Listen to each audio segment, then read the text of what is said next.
Bom dia a todos que estão nessa casa, a todos que nos acompanham. Gostaria de iniciar essa fala parabenizando a nova diretoria do Sindicato dos Servidores de Franca, que foi empossado nesse sábado. O Samuel Gomide, a Eveline Fonseca, presidente e vice, junto com toda a sua chapa. A gente teve um momento aqui nesse final de semana, né, para também refletir sobre esse papel, né, da organização dos trabalhadores da nossa cidade.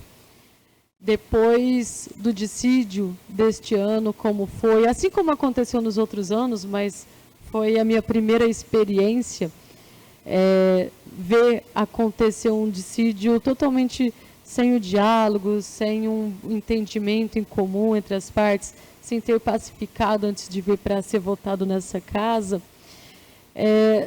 Tivemos aí o início desse movimento de estado de greve também na nossa cidade, assim como tem acontecido pelo estado, pelo país, por conta da demanda, né, das melhores condições de trabalho para esses servidores, para que a população seja bem atendida. A partir disso, a gente instaurou nessa casa a CIER dos servidores públicos, que começa com suas audiências na próxima segunda-feira, com a audiência da saúde, né? Então, se os servidores que trabalham na área da saúde como um todo sentirem que exista algo que possa melhorar a sua condição de trabalho, a gente gostaria que esses servidores viessem para falar, né? E claro que estando aqui, eu entendo que muitos têm até o receio, né, de perseguição, de retaliação. Então, durante a sessão, nós teremos aqui na nossa casa um mecanismo de um formulário anônimo para que vocês não deixem de participar. Nós, da comissão, e alguns outros vereadores, a depender da agenda, nós temos visitado os espaços, as unidades do serviço público, visitamos aí as UPAs, uma UBS pelo menos, temos aí já agendado para visitar o NAIA, né? Tem o pronto-socorro, já fomos até o pronto-socorro infantil. A gente tem já o entendimento de que algumas melhorias práticas podem ser feitas quanto a instrumentos de trabalho, mas também existe aí uma demanda de organização, de dinâmica de trabalho desses trabalhadores. Fomos também até o posto de saúde da família, enfim. Estamos andando a cidade inteira. Nós, ao final desse processo, teremos passado por todos os equipamentos de serviço público, mas é extremamente importante a colaboração direta, né, desses servidores. E o sindicato foi convidado a participar com a gente, a acompanhar, bem como a OAB, também tem interesse em acompanhar para saber como que está esse serviço, né? Então, fica aí o convite.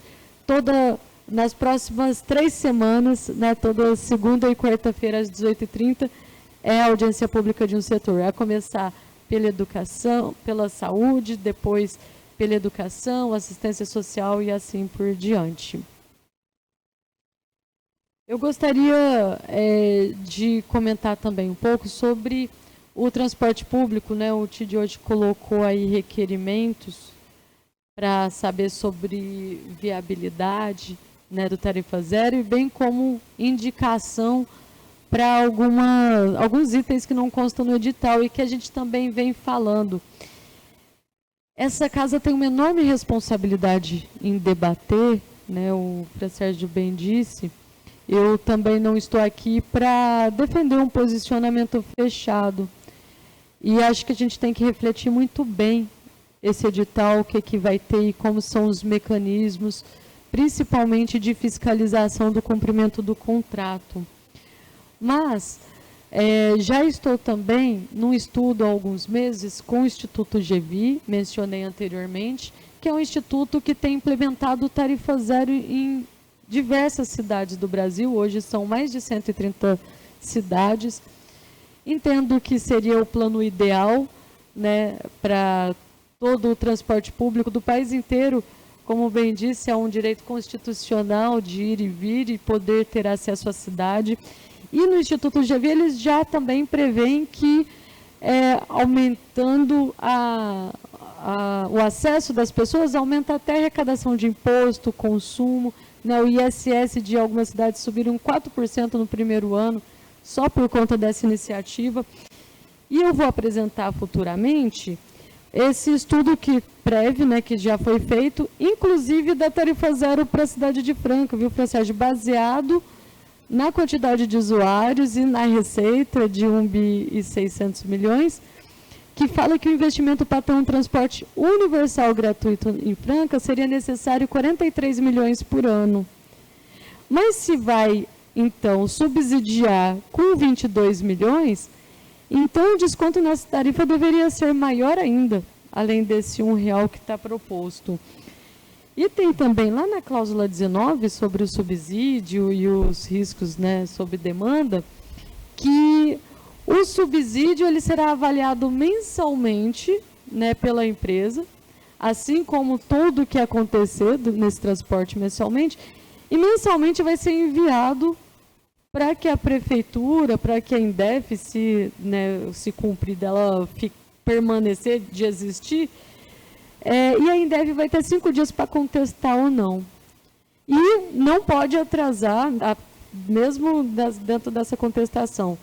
Se achar que tem alguma coisa de errado, eles têm 3 dias para fazer, né, toda a pontuação desse 1 mês de transporte, e não pode atrasar o pagamento do subsídio, porque acarreta multa aí de 2%, depois mais 1% por mês. O que não acontece, o que é muito difícil de acontecer, é caso a empresa deixe de prestar o serviço.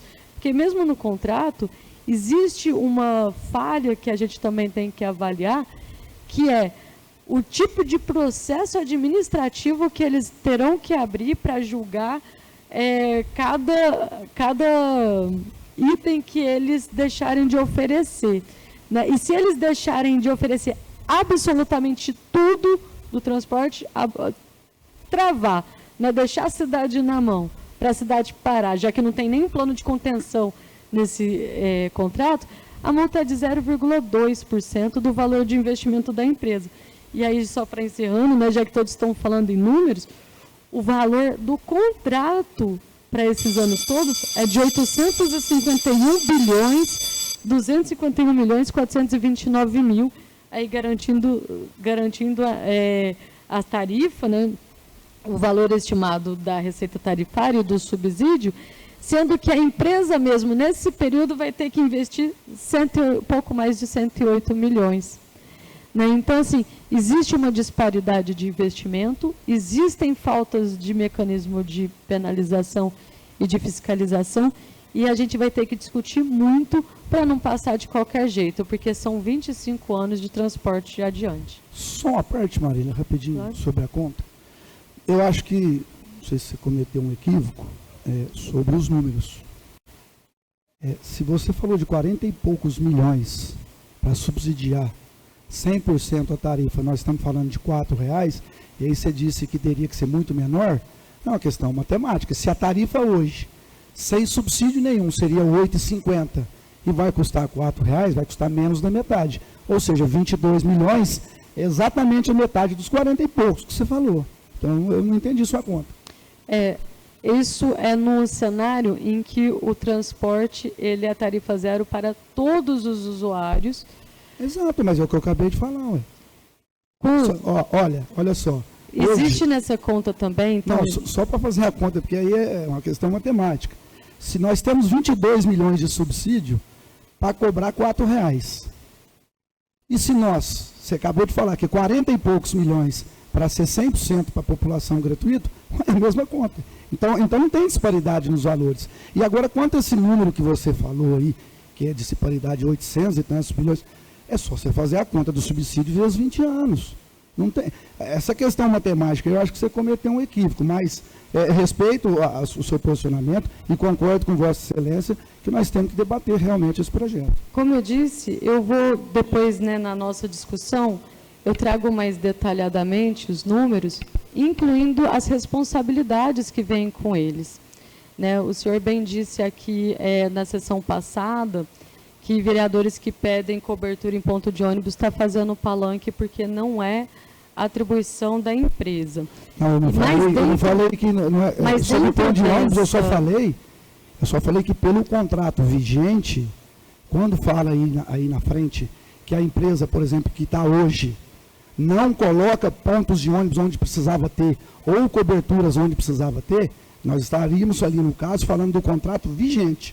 E nesse contrato, vereadora, não reza no contrato que a responsabilidade é da empresa, mas sim da prefeitura. Reza, sim. Foi isso que eu falei. Parcialmente sim. Inclusive, nesse contrato vigente, é que está operando sem contrato até, mas no contrato anterior, por exemplo, antes disso, a gente já teve previsão de 115 ônibus na cidade sem subsídio. Agora a gente vai dar 22 milhões para ter 9 ônibus a mais com esse subsídio. Previa reforma no terminal de ônibus. Hoje, se vocês não conhecem a realidade dos motoristas, os motoristas começam suas rodadas às 4h30, 5 horas da manhã, param às 9 para o almoço, retornam às 3 horas da tarde. Esse período de almoço, que eles têm que ficar esperando de várias horas, se eles não têm condução para ir para casa, se eles não conseguem outros trabalhos, por exemplo, se eles estão ali no período de descanso, eles ficam dentro de uma salinha sentado no chão.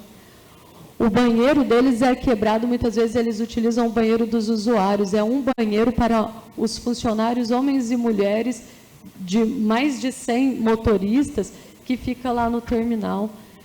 Onde eles almoçam não tem lugar nem para lavar os seus talheres, a condição de trabalho deles. Então, nesse contrato, e o senhor também bem disse, a gente realmente tem uma parte que é da empresa, a gente não pode interferir, né, no que a empresa oferece para os seus funcionários, mas vai vir dinheiro público, e com dinheiro público a gente quer toda a dignidade, para quem utiliza o ônibus, para quem está nos pontos esperando, para os motoristas que andam e dirigem ônibus quebrados e com cadeiras quebradas,